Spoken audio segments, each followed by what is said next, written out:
Hey everyone, it's Jessica with Montana Family Pharmacies, and today I'm here with Marcie, and she's a pharmacist at Stillwater Family Pharmacy, and I'm going to talk to her about Medicare Part D.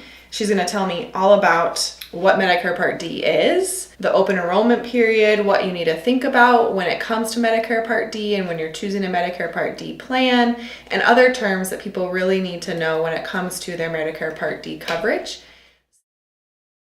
I started working with the pharmacy and Montana Family Pharmacies, I've been hearing a couple of terms that I really don't know about, and I'm pretty sure probably most people don't know about. And those terms are the coverage gap and the donut hole.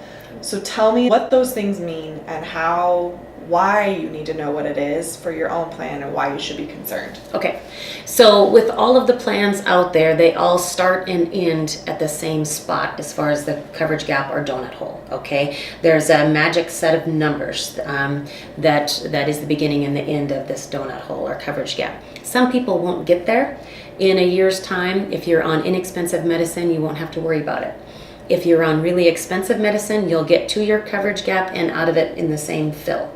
But to narrow it down a little bit, the coverage gap begins when you and your insurance company have spent $3,820 out of your pocket. So you go to the pharmacy and pay $47 for this Advair prescription, okay? So that $47 goes towards hitting your donut hole, and then the amount of money that your insurance company pays on the backside will also go. So another, say, $350 will go towards that donut hole, okay? So the more expensive the meds are, the quicker you're going to get there, okay, is the thing.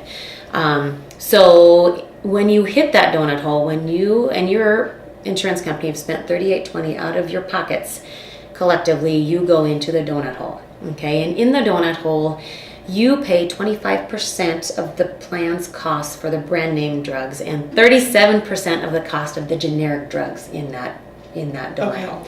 The drug company actually picks up the rest. Okay.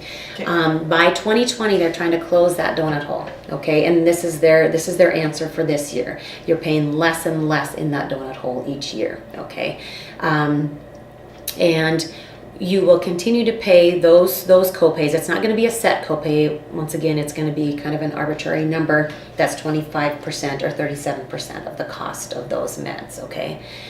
To get out of the donut hole, you have to spend $5,100. So the 37% that you pay for the generics is all that goes towards getting you out of the donut hole if you're only on generics, okay? What the plan pays on the backside does not get you out, help get you out of the donut hole. But on the brand names, the 25% that you pay and the 75% that they pay on the backside, that all goes towards getting you out of the donut hole. Okay. So that's good. So in theory, you may be responsible for paying basically the difference between $5,100 and $38.20. So if you're only on generics, you'll spend an additional $1,300 out of your own pocket.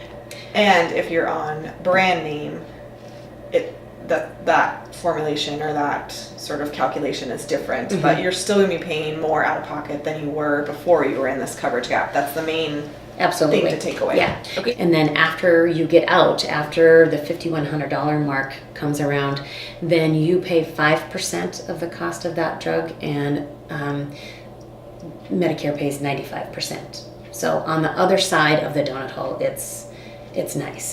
Things are very inexpensive. Okay. So that's even a different percentage than your prior to the coverage gap percentages and copays and stuff. So this is the 5% after, and the 95% is another after you get out of the coverage gap. It's another phase essentially. So essentially we have initial coverage. That's when either your plan starts paying or you're meeting a deductible.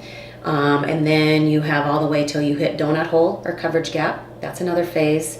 In that phase, you only pay the 25 or 37% depending on brand or generic drugs.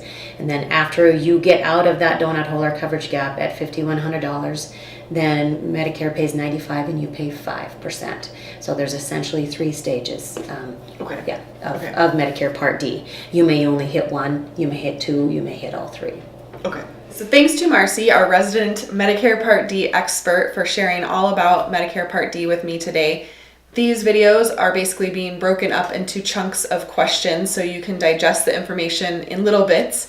If you'd like to learn more about Medicare Part D, you can go to montanafamilypharmacies.com into our news section and look at all those videos, or you can go to YouTube, to Montana Family Pharmacy's YouTube channel, and they'll be posted there. And you can learn more about Medicare Part D on those videos. And then also feel free to reach out to your local SHIP's office in Montana or Centers for Aging in other states that we're present in. And then you can always also just reach out to your pharmacist, your local pharmacist, which you can find at montanafamilypharmacies.com, and ask them questions, and they'll help point you in the right direction.